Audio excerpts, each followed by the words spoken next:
જય શ્રી રામના નારામાં કે પછી ભગવા વસ્ત્રમાં કે પછી તિલક ચાંદલામાં માત્ર ને માત્ર ભાજપની ટેગલાઇન કે ભાજપની કોપીરાઇટ પેટર્ન નથી।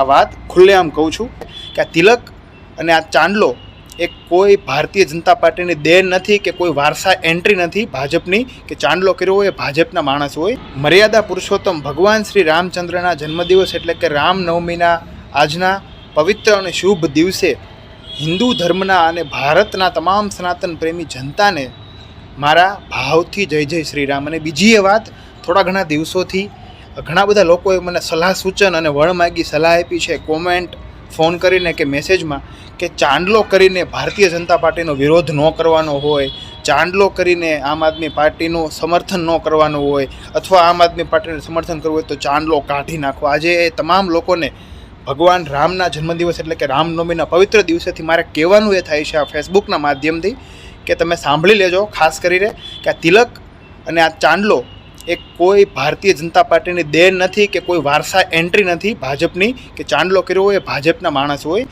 અહીંયા તો ભારતના એવા નાગરિક છીએ, ખેડૂત પુત્રો છીએ અને આમ આદમી પાર્ટીના કાર્યકર છીએ।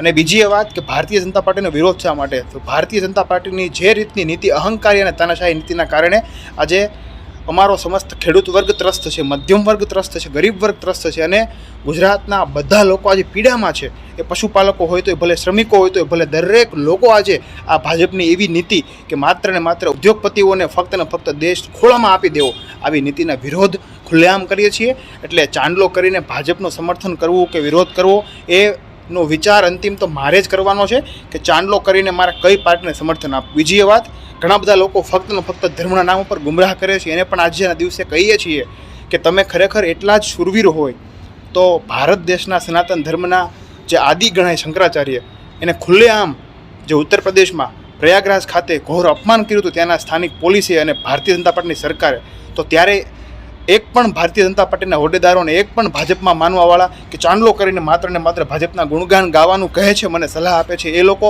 કેમ વિરોધ ન કર્યો?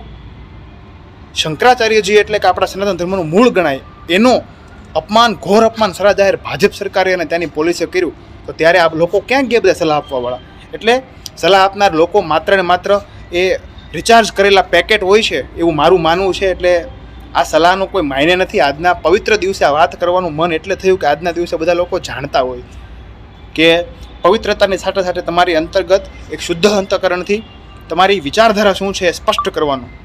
બાકી ખુલ્લેઆમ જય શ્રી રામના નારામાં કે પછી ભગવા વસ્ત્રમાં કે પછી તિલક ચાંદલામાં માત્ર ને માત્ર ભાજપની ટેગલાઇન કે ભાજપની કોપીરાઇટ પેટર્ન નથી। આ વાત ખુલ્લેઆમ કહું છું અને ખુલ્લેઆમ ફેસબુકના માધ્યમથી કહું છું।